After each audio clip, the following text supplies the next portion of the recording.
오늘 우리에게 주신 하나님의 말씀은 요한계시록 3장 14절에서부터 22절까지의 말씀 한번 교독해서 읽어보도록 하겠습니다. 제가 14절부터 읽겠습니다. 라오디게아 교회의 사자에게 편지하라. 아멘이시오 충성되고 참된 증인이시오 하나님의 창조의 근본이시니가 이르시되 내가 내 행위를 아노니 내가 차지도 아니하고 뜨겁지도 아니하도다. 내가 차든지 뜨겁든지 하기를 원하노라. 내가 이같이 미지근하여 뜨겁지도 아니하고 차지도 아니하니 내 입에서 너를 토하여 버리리라. 내가 말하기를 나는 부자라 부요하여 부족한 것이 없다 하나 내 곤고한 것과 가련한 것과 가난한 것과 눈먼 것과 벌거벗은 것을 알지 못하는도다. 내가 너를 권하노니 내게서 불로 연단한 금을 사서 부유하게 하고 흰옷을 사서 입어 벌거벗은 수치를 보이지 않게 하고 안약을 사서 눈에 발라 보게 하리라. 무릇 내가 사랑하는 자를 책망하여 징계하노니 그러므로 내가 열심을 내라 회개하라. 볼지어다 내가 문 밖에 서서 두드리노니 누구든지 내 음성을 듣고 문을 열면 내가 그에게로 들어가 그와 더불어 먹고 그는 나와 더불어 먹으리라. 이기는 그에게는 내가 내 보좌에 함께 앉게 하여 주기를 내가 이기고 아버지 보좌에 함께 앉은 것과 같이 하리라. 22절 함께 읽겠습니다. 귀 있는 자는 성령이 교회들에게 하시는 말씀을 들을지어다. 아멘. 지난 한 주간 새벽 기도회 때요. 요한계시록에 있는 소아시아의 7교회 보내는 예수님의 편지의 본문을 가지고 우리가 새벽 예배, 특별 새벽 기도회를 좀 묵상해 보았습니다. 자, 2022년도를 시작하면서 소아시아 7교회 보내는 예수님의 그 편지를 좀 새벽 본문으로 좀 정하게 된 이유는요. 자, 첫째 날 새벽 기도회 때도 말씀드렸지만은 우리가 2년의 그런 이 코로나 시간들을 보내게 되면서 그동안 교회가 해왔던 여러 활동들과 사역에 대한 그런 도전들을 우리가 이제 직면하게 되었기 때문입니다. 그리고 이제 아까도 말씀드린 것처럼 오미크론 이것이 좀 전환기가 좀 되어서 좀 일상으로 돌아가게 되는 계기가 좀 되었으면 좋겠는데요. 그렇게 이제 코로나가 끝나고 이제 일상으로 돌아가게 하더라도 이전과는 다른 그런 환경 속에서 우리가 교회가 어떤 모습이 되어야 하는가에 대한 질문들을 또 우리가 해결해야 되는 그런 상황 가운데 우리가 있기 때문에 그렇습니다. 그런 가운데에서 종말의 때를 이야기하는 이 요한계시록에 담겨져 있는 7교회에 보내는 예수님의 편지는요, 아마도 지금 이 시점에서 우리가 꼭 묵상해야 될 본문이 같은 생각이 들어서 한 주간 말씀을 나누게 되었습니다. 어떤 분들은 소아시아 7교회에 보내는 편지의 내용이 그 소아시아에 있는 지역에 있는 교회에 해당되는 내용이지 이것이 미국 땅에 살고 있는 우리 이민자들의 교회에 어떤 적용이 될 수 있을까라고 생각하시는 분들도 있을지 모르겠습니다. 자, 그런데 한번 생각해 봐야 할 것은 예수님께서 왜 소아시아에 있는 7교회에다만 편지를 보내셨을까요? 그것은 소아시아의 당시에 교회가 7개밖에 없었기 때문에 7교회에 편지를 보내셨을까요? 아니에요. 얼마나 있었는지 모르겠지만은 아마도 7교회보다는 많은 교회가 소아시아 지역에 있을 것이지만 굳이 7교회에다만 편지를 보내신 이유는 요한계시록에서 7이라고 하는 숫자가 가지고 있는 의미가 있기 때문에 그런 것입니다. 성경 속에서 7이라고 하는 숫자는요, 완전함을 이야기합니다. 그리고 또 전부를 이야기합니다. 그렇기 때문에 요한계시록에서의 이 7이라고 하는 숫자, 요한계시록에서는 이제 이 숫자의 의미가 굉장히 중요합니다. 그래서 7이라고 하는 숫자를 굉장히 요한계시록에 많이 쓰고 있고요. 그다음에 우리가 알고 있는 것처럼 뭐 14만 4천이라고 하는 숫자, 666이라고 하는 숫자, 천년왕국의 천년이라고 하는 숫자, 이런 거를 문자적인 그 숫자 그대로의 그런 것을 의미하고 있는 것이 아니라 각각이 갖고 있는 상징적인 의미가 있다라고 하는 것을 잘 이해하면서 요한계시록을 푸는 게 굉장히 중요합니다. 그런 가운데 7이라고 하는 것은 완전함, 모든 것을 의미하기 때문에 7교회에 편지를 보낸다라고 하는 것은 단순히 정말 7개의 교회에다만 보내는 편지가 아니라 모든 교회에 보내는 편지로서의 7교회의 의미를 우리가 알아야 하는 것이죠. 그러니까 이 편지의 내용은 단순히 소아시아에 있는 7교회에다만 보내는 것이 아니라 모든 교회, 그리고 모든 시대에 걸친 모든 교회를 향한 예수님의 말씀이라고 우리가 생각을 해야 하는 것입니다. 그리고 이 시점에서 우리가 한번 우리를 향하여서 동일하게 말씀하고 계시는 요한계시록에 있는 이 편지의 내용은 우리가 한번 깊게 묵상해 봐야 하는 내용이라고 생각을 하게 됩니다. 그리고 또 이 요한계시록에 있는 7교회에 보내는 편지의 내용을 우리가 묵상해야 하는 두 번째 이유는 무엇 때문이냐면요, 이 소아시아에 있었던 7교회가 처해져 있던 상황과 이 시대가 지금 우리가 그리스도인으로 살아가고 있는, 우리가 처해져 있는 상황이 유사한 면이 있기 때문에 그래요. 지난 6일 동안 이 각 교회가 처해져 있는 상황에 대해서 간략하게 설명을 드렸지만요, 공통적인 특징이 하나가 있어요. 그것은 뭐냐면 바로 그 당시에는 예수 그리스도의 가르침, 교회의 가르침은 그 사회의 중심이 되지 못했다라고 하는 것이요. 그러니까 예수님의 가르침은 지금은 중심이 되고 있지만은, 그러나 이때 당시에는 예수님의 가르침은 변방의 이야기였어요. 작은 소리였어요. 그런데 점점 이 시대가 어떤 시대로 흘러가고 있습니까? 그 이후에 1500년 정도 동안에는 서구 사회에서는 예수님의 가르침이 사회의 중심이었죠. 근데 이제는 우리가 살아가고 있는 시대는 어떻습니까? 이 사회의 중심적인 생각은 예수님의 가르침, 성경의 가르침이 점점 중심에 있지 않아요. 그것을 우리가 봐야 돼요. 그러니까 지난 1000년, 1500년 동안의 역사 속에서 예수님의 말씀이 사회적인 중심을 가지고 있던 환경 속에서 교회가 성장해 왔는데, 이제 우리가 살아가는, 앞으로 살아가게 될 교회의 모습, 교회가 처해져 있는 상황은 더 이상 예수님의 말씀이 사회의 중심이 아닌 그런 시대를 살아가고 이게 된다라고 하는 것을 우리가 좀 생각해 봐야 한다라고 하는 것이죠. 초대교회의 모습이 바로 그랬던 것입니다. 그렇기 때문에 당시에는 예수님이 누구인지, 교회가 뭐 하는 곳인지 전혀 알지 못했어요. 그리고 예수님의 가르침은 당시의 중심적인 생각들과는 완전히 대치가 되는 가르침이 바로 예수 그리스도의 가르침이었다라고 하는 것이죠. 바로 이 시대가 바로 그런 것이죠. 당시에 신을 믿는다라고 하는 것은 어떤 것이냐면은 많은 신을 믿을수록 좋아요. 당시에는 다신교가 보편적인 정서였어요. 그리고 신을 믿는다라고 하는 것은 뭐냐면은 신전에 가가지고 좋은 제물을 드리고, 그리고 신전에 가가지고 먹고 마시고 때때로 거기서 성적인 쾌락을 맛보게 되는 것이 신이 주는 축복이라고 느꼈어요. 그것이 사회의 보편적인 생각이었어요. 그런데 그런 보편적인 생각 속에서 예수님의 가르침은 무엇입니까?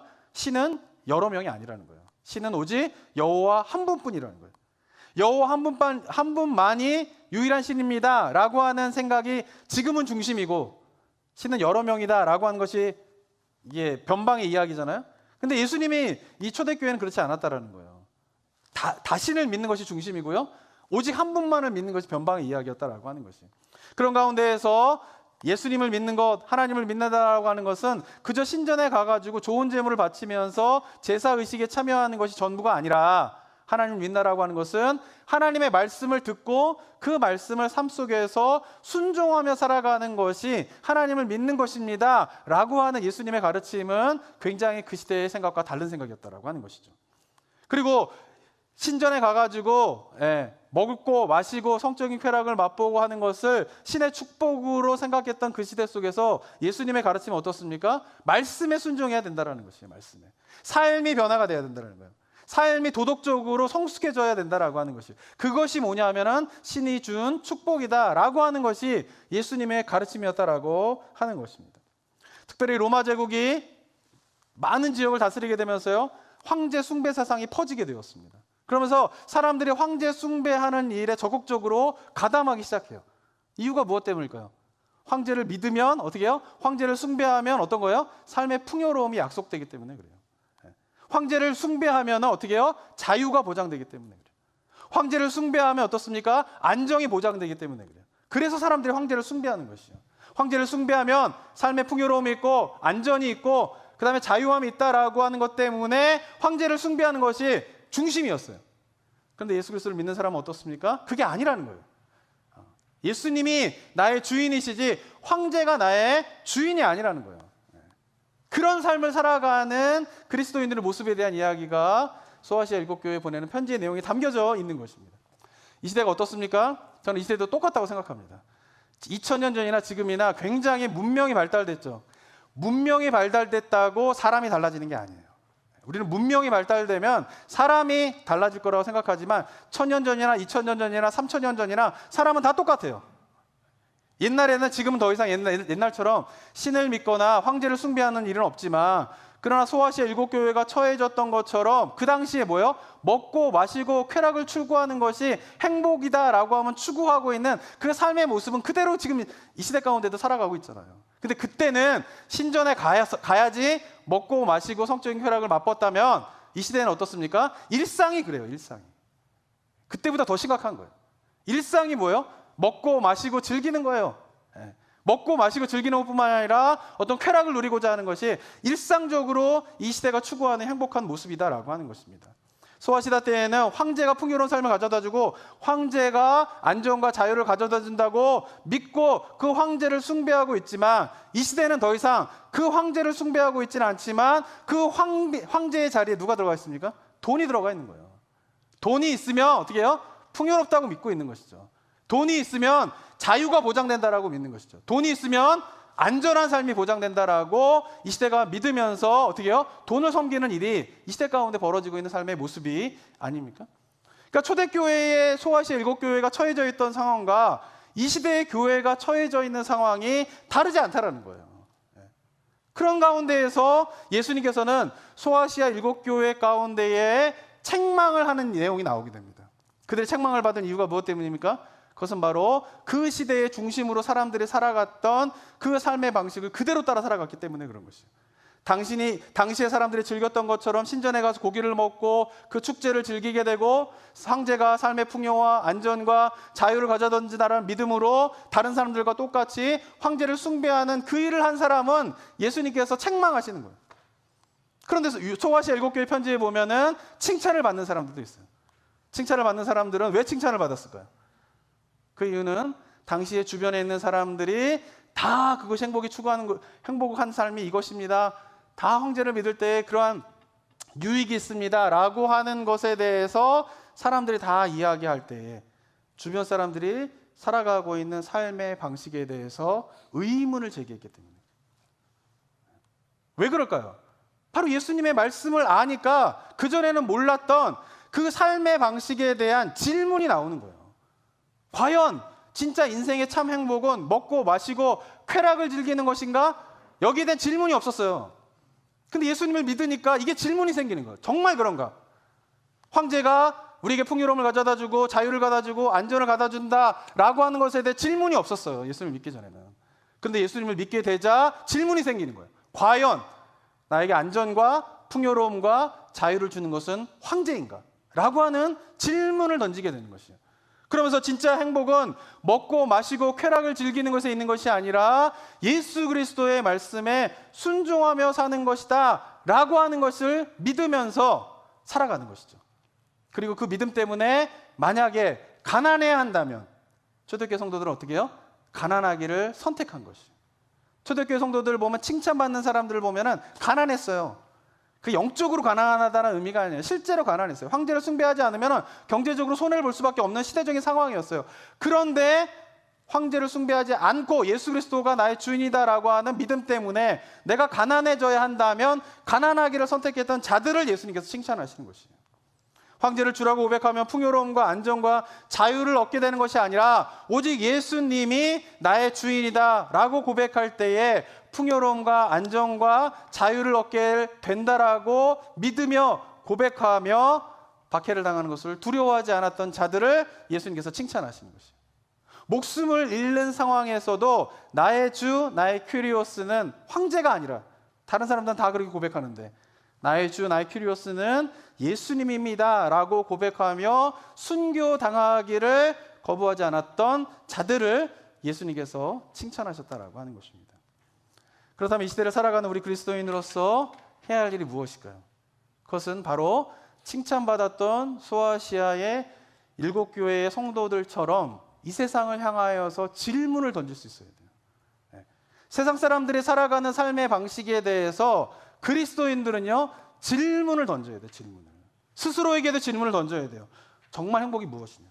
세상 사람들이 추구하는 것이 정말 행복의 길이냐라고 하는 것을 스스로에게 질문을 던져야 되는 것이죠. 돈이 풍요로움과 안정과 자유를 가져다 준다고 하는데 정말 그런 것이냐라고 하는 것에 대해서 스스로에게 질문을 던져야 돼요. 근데 거기서 머물러는 것이 아니라 스스로에게 던진 질문을 세상을 향하여서도 질문을 던져야 돼요. 정말 너희들이 이렇게 믿느냐? 정말 그게 행복하냐? 그것이 정말 너의 삶 가운데 풍요로움과 자유와 안전을 가져다 주느냐라고 하는 것을 세상에다 질문을 던져야 되죠. 그런데 그 세상에다 질문을 던지기 위해서는 그 사실을 삶으로 우리가 체험해야 돼요. 정말 돈이 아니라 예수 그리스도를 믿으면서 우리의 삶이 풍요롭고 안전이고 기쁨이 있다라고 하는 것을 우리가 삶으로 체험하고 삶으로 보여주면서 질문을 던져야 돼요. 세상에 대해서. 저는 그것이 바로 이 시대를 살아가는 우리 그리스도인들, 교회가 감당해야 될 사명이라고 생각을 하게 됩니다. 그런데 과연 교회가 우리들이 과연 그런 역할을 잘 감당하고 계십니까? 만약 아니라면 그 이유가 무엇 때문일까요? 그것은 바로 세상에 질문을 던지지 않는 거예요. 우리가 세상에 살아가고 있는 삶의 방식에 질문을 던지지 않아, 영적인 의구심을 품지 않아요. 어쩔 수 없다라고 생각을 하는 거예요. 그러면서 그들이 살아가는 삶의 방식과 똑같은 방식으로 살아가는 것이죠. 여전히 뭐예요? 황제를 숭배한 그들과 똑같이 돈을 숭배하면서 그것에 삶의 풍요로움과 안정과 자유가 있다라고 믿으면서 살아가는 그 삶의 모습이 그대로 있다면 우리는 그 역할을 감당하지 못하게 된다라고 하는 것이죠. 그 부분에 대해서 오늘 본문에서 예수님께서 이렇게 책망하시는 것이 15절과 16절 한번 볼까요? 15절과 16절 한번 읽어보겠습니다. 시작. 내가 내 행위를 아노니 내가 차지도 아니하고 뜨겁지도 아니하도다. 내가 차든지 뜨겁든지 하기를 원하노라. 내가 이같이 미지근하여 뜨겁지도 아니하고 차지도 아니하니 내 입에서 너를 토하여 버리리라. 15절에 있는 말씀, 내가 차든지 뜨겁든지 하기를 원하노라. 이 말을 많은 분들이 어떻게 생각하냐면 믿으려면 화끈하게 믿고 아니면 다 때려쳐.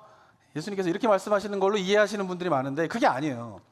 믿으려면 화끈하게 믿고 아니면 그만둬. 차든지 뜨겁든지 라고 하는 거를 그런 의미로 해석하는 경우가 많은데 그게 아니라는 거예요. 왜냐하면 예수님이 만약에 때려쳐 이런 말씀 하시겠어요? 가능하면 잘 믿어라. 하나님 잘 믿어. 이렇게 하지 믿든지 말든지 믿으려면 화끈하게 믿고 아니면 다 때려쳐 이렇게 말씀하지 않으신단 말이에요. 그럼 저 말이 무슨 말이냐라고 하는 것을 올바로 이해하기 위해서는 라우디게아 지역의 특징을 알아야 되는 것이에요.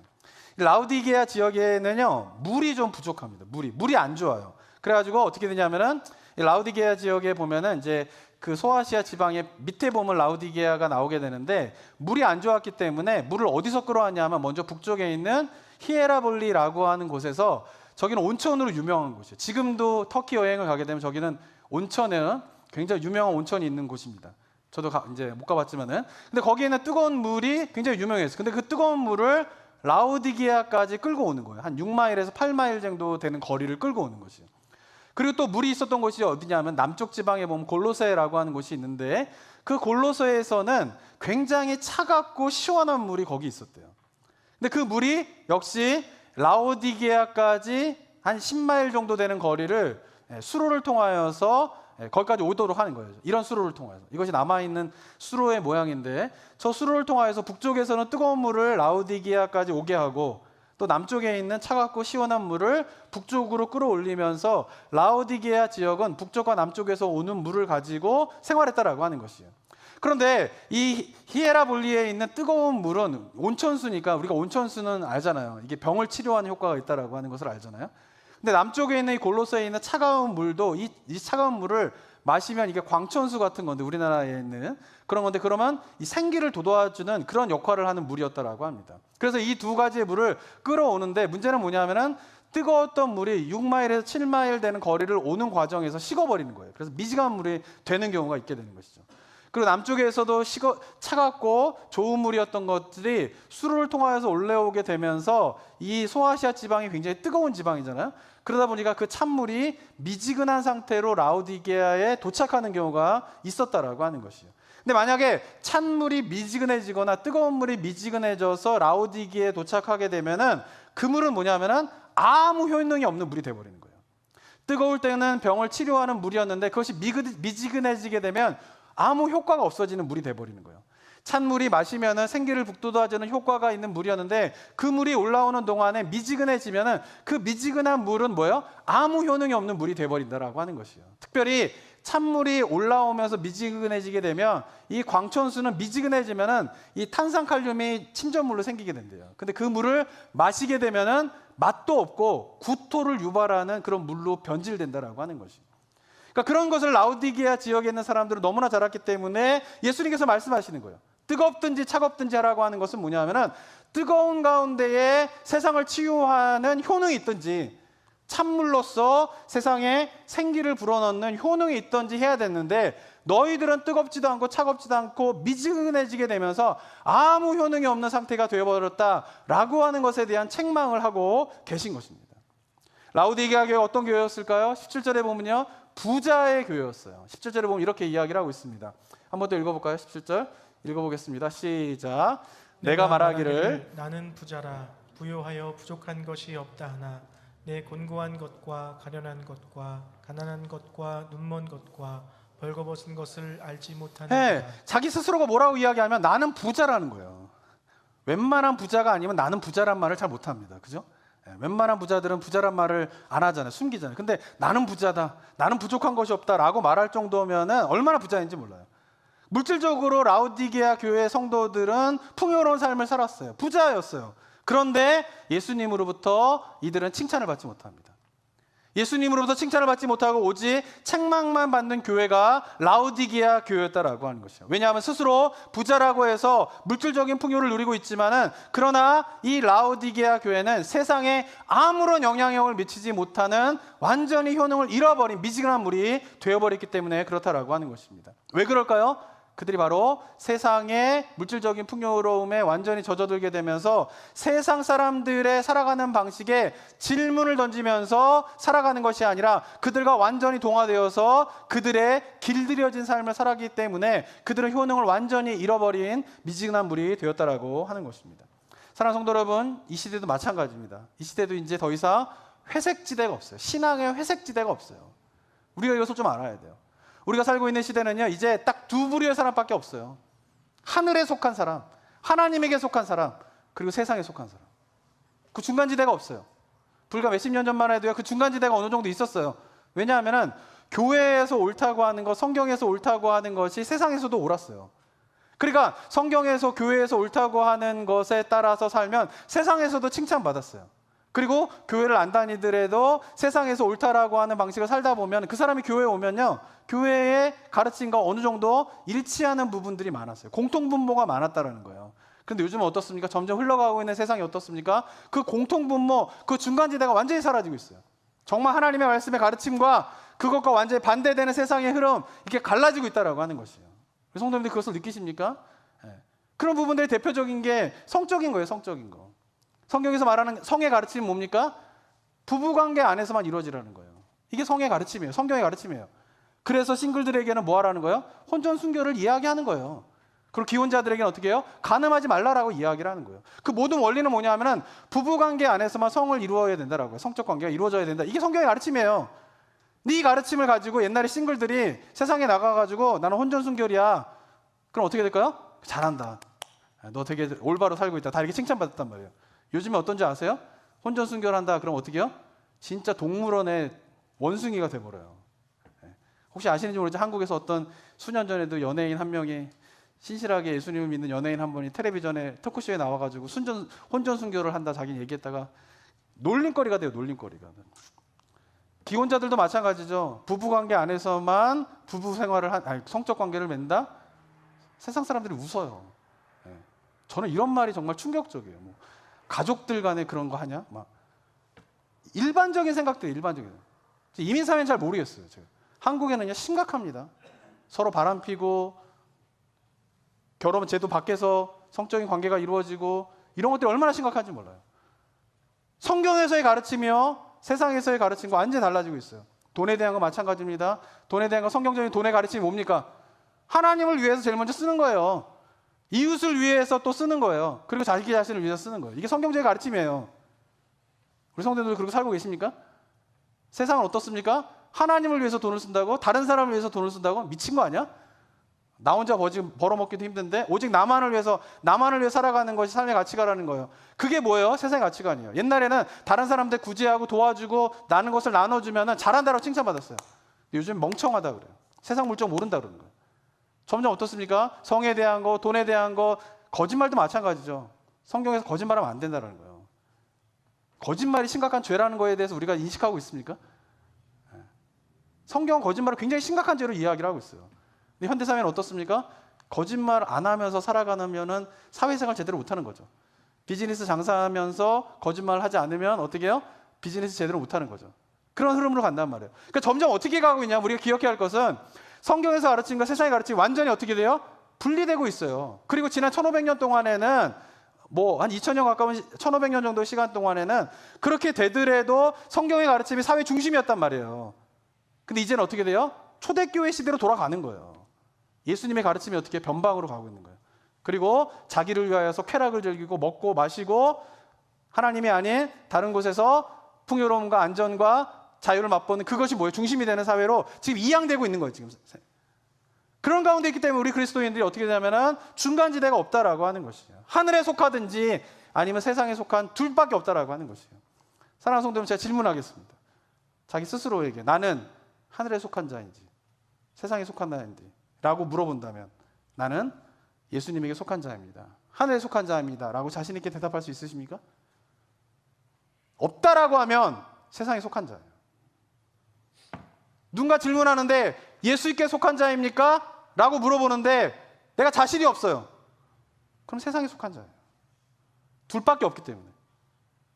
저는 바라기는 2022년 우리 성도님들이 다시 한번 신앙에 대한 것을 생각하면서 누군가가 스스로가 내가 하늘에 속한 자인지 예수께 속한 자인지 라고 물어볼 때에 네 그렇습니다 라고 대답할 수 있는 성도님들의 삶이 되시길 소망합니다.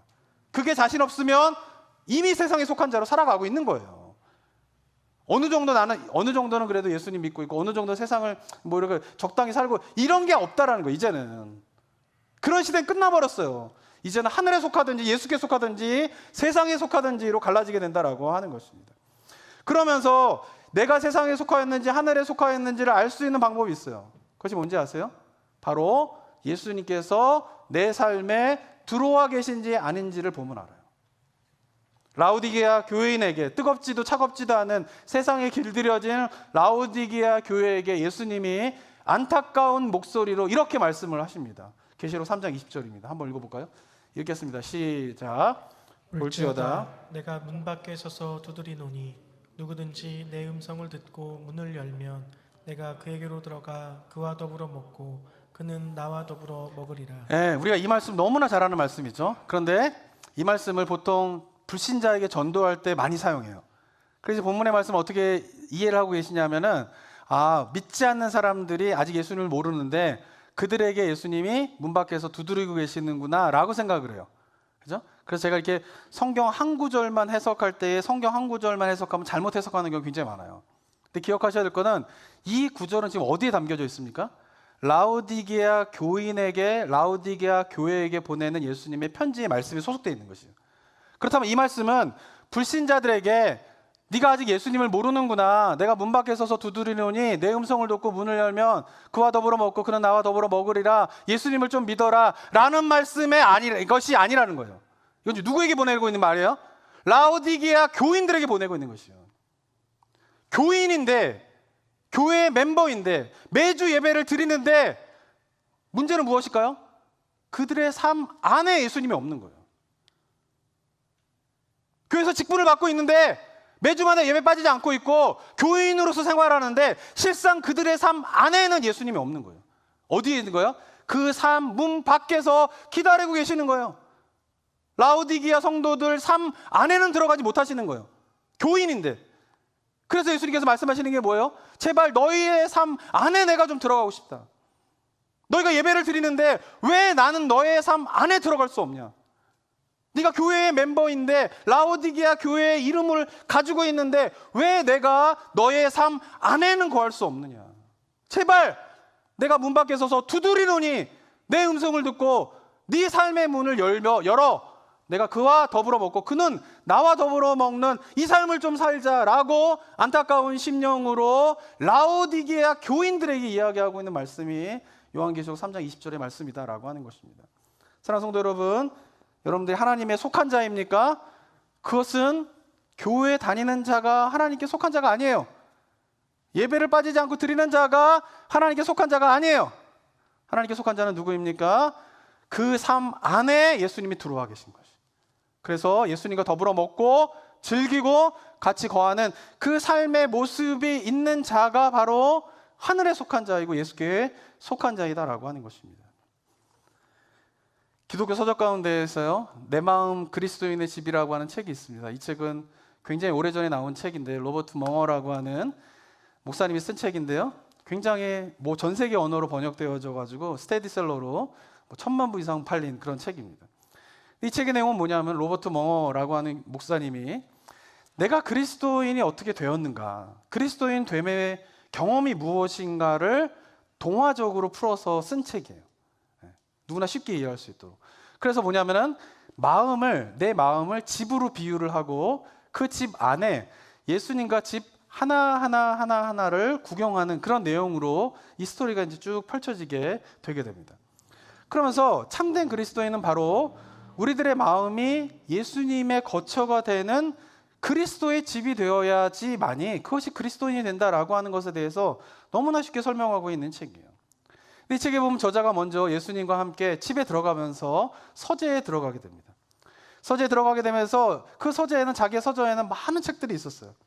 근데 예수님과 함께 그 서재에 들어오기 전까지는 그 서재에 있었던 많은 책들이 잘못된 책인가를 알지 못했어요. 그런데 예수님과 함께 서재에 들어오는 순간 갑자기 그 예수님과 함께 그 책들을 보는데 그 서재에 정말 예수님에게는 보여줄 수 없는 부끄러운 책들이 그 안에 많이 있다라고 하는 것을 발견하게 됩니다.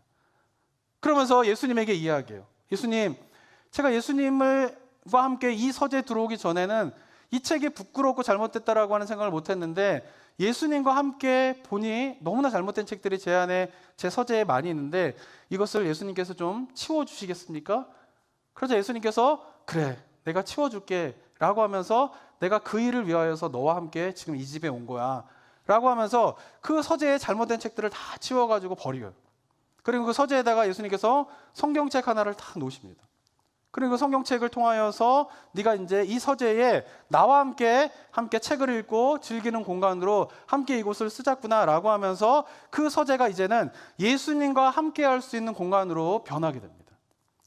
그리고 두 번째로 예수님과 함께 가게 된 곳이 어디냐면 주방이에요. 예수님께서 그 주방에 식탁에 앉으셔서 저자에게 묻습니까? 오늘 저녁 메뉴가 뭐냐? 그러자 저자가 이렇게 대답을 합니다. 오늘 저녁 메뉴는요, 제가 좋아하는 겁니다. 돈, 학위, 증권이 주식이고요. 반찬으로는 명성과 행운에 관한 신문 기사입니다. 함께 만찬을 즐기시죠. 그러자 예수님께서 말씀하십니다. 내가 너에게 새로운 양식을 주겠다. 그것은 하늘의 양식이다 라고 하면서 예수님께서 하늘의 양식을 식탁에서 베풀어 주시게 돼요. 그래서 그 저자는 그 하늘의 양식을 먹어보고는 기뻐하게 돼요. 왜냐하면 자기가 한 번도 맛봤던 음식이 아니었던 것이에요. 그러면서 그 식탁도 그 주방도 예수님이 함께 하시는 곳으로 변하게 됩니다. 그런 식으로 이 저자는 방 하나하나를 가면서 예전에는 그곳에서 예수님이 함께 하실 수 없었던 공간인데 하나하나를 이제 예수님과 함께 할 수 있는 공간으로 변화가게 돼요. 작업실이 변해가게 되고요. 자기의 쾌락을 즐기던 오락실이 변화가게 되고요. 성적으로 잘못된 개념을 가지고 있던 침실에 예수님이 함께 할 수 있는 공간으로 변화가게 됩니다. 그러면서 집안에 있는 모든 공간들을 다 보여주고는 이제 다 예수님이 함께 할 수 있는 공간이구나라고 생각합니다. 그런데 그 모든 걸 다 보여줬지만 이 저자에게는 예수님에게조차도 보여주고 싶지 않은 공간이 있었어요. 그것은 뭐냐면은 2층에 있는 벽장이었어요. 왜냐하면 거기에는 절대 예수님에게도 보여드릴 수 없는 자신의 상처, 자신의 죄, 그리고 냄새나는 자신의 그런 경험들이 그 벽장 안에 가득했기 때문에 그래요. 그래서 다른 건 다 보여드려도 이건 절대 보여드릴 수 없어 라고 하는데 예수님께서 그곳을 보여달라고 합니다. 그러자 이 저자가 예수님에게 안 돼요, 예수님. 다른 건 다 보여드려도 이거는 절대 보여드릴 수 없어요 라고 말하자 그럼 예수님이 내가 이곳에 더 이상 너와 함께 할 수 없을 것 같다라고 떠나시려고요. 그러자 이 저자가 벽장의 키를 예수님에게 드리면서 어쩔 수 없이 예수님, 그렇지만 제가 이 벽장을 열어서 그곳에 있는 것들을 내 힘으로 절대 치울 수 없어요. 예수님께서 그곳을 정리해 주세요 라고 말합니다. 그러자 예수님께서 그 키를 받고 벽장문을 열자 정말 맡을 수 없는 악취가 나는 벽장이었어요. 근데 그곳에 들어가서 그 벽장에 있는 걸 예수님께서 다 치워주시면서 그 벽장조차도 도저히 예수님에게 보여주고 싶지 않고 감추고 싶었던 그 벽장조차도 예수님이 계실 수 있는 공간으로 변화가 됩니다. 그러자 이러한 고백을 그 저자가 하게 됩니다. 그리스도를 내 마음에 모셔드린 후 나는 그분께 나의 마음의 집을 보여드렸습니다. 그러자 그분은 지저분한 서재를 깨끗이 치워주셨고 욕구를 채우기에 급급했던 주방을 하나님의 양식으로 채워주셨고 거실은 그리스도와 대화하는 장소가 되게 하셨습니다. 이제 작업실에서는 그분의 손길이 드러나게 되었고 오락실에서는 주님이 주시는 진정한 기쁨과 참 행복을 맛볼 수 있었습니다. 그러나 그것으로는 부족했습니다. 나는 집문서를 그분께 맡겼습니다. 그날 그분은 내 삶을 받으시고 나의 주인이 되셨습니다. 이제 영원토록 나는 그분의 것이요 그분은 나의 것입니다. 라는 고백으로 이 책이 마쳐지게 됩니다. 사랑하는 성도 여러분, 그리스도인이 된다라고 하는 것이 무엇일까요? 그것은 바로 내 삶 안에 예수님이 들어와서 내 삶이 예수님의 거하실 처소가 되는 것이에요. 내 마음의 집이 내 집이 아니라 그리스도께 온전히 드림으로 내 마음의 집이 그리스도의 집이 되게 하는 것이 바로 그리스도인의 삶인 것입니다. 사랑하는 성도 여러분, 우리들은 어떤 삶을 살고 계십니까? 여러분의 삶 안에 예수님이 들어와서 거실이, 주방이, 여러분의 작업실이, 여러분의 침실이 다 예수님께서 함께 거하실 수 있는 처소로 변해가고 있습니까? 아니면 예수님을 라오디게아 성도들처럼 예배를 드리는데, 교회 교인인데 여전히 삶의 안에는 들어오시지 못하게 하고 삶의 문 밖에 서서 예수님께서 삶의 문을 두드리게 만드는, 그러면서 내가 너의 문을 두드리노니 제발 내 음성을 듣고 문을 좀 열어줘라 라고 예수님의 모습을 그렇게 여러분의 삶 밖에 두며 살아가고 계시지 않습니까? 저는 바라기는 올 한 해 우리 성도님들이 새롭게 2022년을 시작하면서요, 제가 항상 강조했지만 어쩌면 저 코로나가요, 완전히 교회의 본질과 그리스도인의 삶의 본질이 무엇인가를 다 새롭게 뒤집어 엎을 수 있는 계기가 될 거라고 생각이 들어요. 정말 어쩌면요, 축정이들은 다 떨어져 나가고요, 교회에서. 정말 그래도 믿음을 가진 자들이 모여서 예배 드릴 수 있는 교회가 될 것 같아요. 어정쩡하게 신앙생활하던 사람들 코로나 기간을 통해 다 떨어져 나갔어요. 물론 우리가 그들을 다시 붙잡아야 되는 건 사실입니다. 우리가 해야 될 일이죠. 그러나 한번 코로나 시간은 그런 것을 뒤집어 엎고 있어요. 어쩌면 우리 성도님들의 삶도 마찬가지라고 생각합니다. 그리스도인으로서 본질적으로 그리스도인의 삶이 무엇인가에 대한 것을 다시 한번 뒤집어 엎어서 생각해 볼 수 있는 기회인 것 같다는 생각을 저는 너무나 갖게 돼요. 우리 성도님들 어떠십니까? 그런 가운데 저는 도전합니다. 과연 나의 삶 안에 예수님이 거하시고 계시는지, 아니면 나의 삶 밖에서 여전히 예수님이 나의 삶 문을 두드리고 계시는 관계 가운데 있는지 돌아보는 우리 성도님들 되셨으면 좋겠습니다. 그런 가운데 2022년은 우리 성도님들 삶에 예수님께서 들어오셔서 예수님께서 말씀하시는 것처럼 나와 더불어 먹고, 너와 더불어 먹고, 그런 은혜를 함께 누리자라고 하는 이 예수님의 말씀에 우리가 반응하며 누리게 되는 그런 한 해가 되었으면 좋겠습니다. 만약 예수님이 우리 안에 들어와서 예수님과 더불어 먹고 함께 거하는 그런 삶의 모습이 된다라고 하면 어떤 상황에서든지 간에 우리의 영혼은 죽지 않아요. 병들지 않아요. 교회는 넘어지지 않습니다. 그런 사람들이 모인 교회라면. 그래서 저는 바라기는 우리 나성북부교회가 그렇게 주님과 더불어서 먹고 마시고 그 삶 안에 들어와서 먹고 마시는 자들이 함께 모여 정말 교회를 이루어가는 그런 교회가 올 한 해에 저희 교회의 모습이 되었으면 좋겠습니다. 함께 기도하도록 하겠습니다. 이 시간 기도하며 나아갈 때 사랑하는 성도 여러분, 우리들의 모습이 어떻습니까? 이 시대에 영적인 질문들을 자꾸 던지셔야 돼요. 신앙은요, 이 시대에 살아가는 사람들을 향하여서 질문을 던질 수 있는 사람이 온전한 영적으로 성숙한 자의 신앙입니다. 이 시간 기도하며 나아갈 때에 정말 뜨겁지도 않고 차갑지도 않은 가운데에 미지근한 가운데에서 아무 효력을 잃어버린 라오디게아의 교인의 모습이 나의 모습은 아닌지 돌아보며 이 시간 기도하기를 원합니다.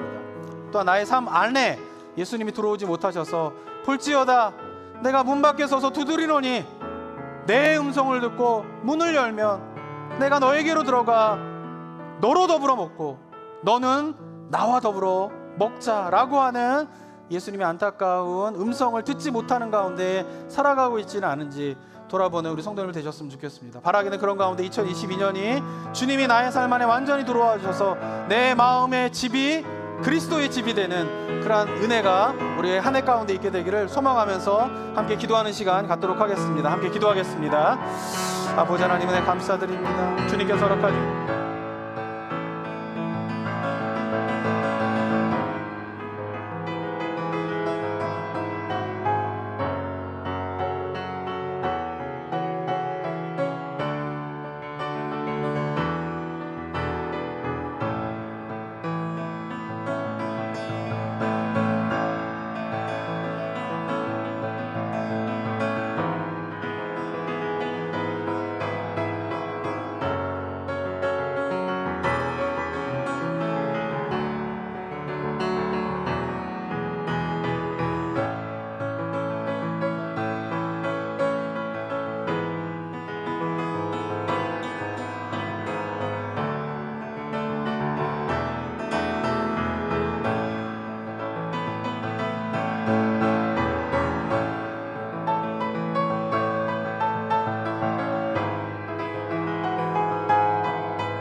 사랑과 은혜가 충만하신 하나님 아버지, 소아시아 7교회에 한 교회 한 교회에 편지를 보내시면서 안타까운 마음으로 책망하시고 또 기쁜 마음으로 칭찬하고 계시는 예수님의 이 편지가 바로 우리를 향한 편지임을 깨닫는 우리 모두가 될 수 있도록 인도하여 주시옵소서.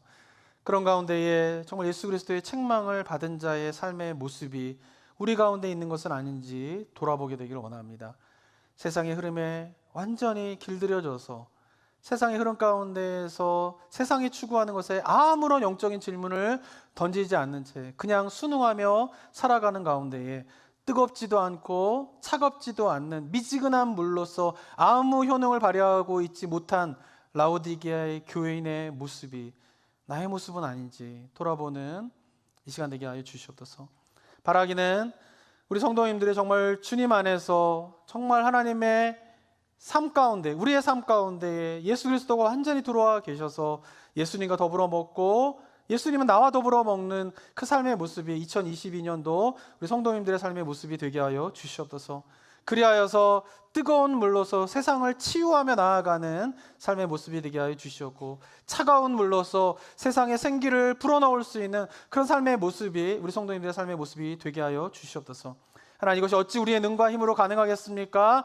마음의 문을 열어, 삶의 문을 열어 예수 그리스도가 들어와 나의 삶의 곳곳에 있는 모든 곳이 예수님의 집이 되고 예수님의 처소가 될 때에 가능할 줄을 믿습니다. 우리가 예수님의 음성에 반응하며 우리 삶의 문을 활짝 여는 그런 삶의 모습이 우리 성도님들의 모습이 되게 하여 주시옵소서. 그런 가운데 2022년 한 해가 우리가 다시 한번 영적으로 일어나는 시간을 되게 하여 주시옵고, 신앙의 본질, 교회의 본질들을 다시 한번 회복하며 나아가게 되는 은혜의 한 해가 2022년이 될 수 있도록 성령 하나님 역사하여 주시옵소서. 은혜 감사드리며 예수 그리스도의 이름으로 기도드립니다. 아멘.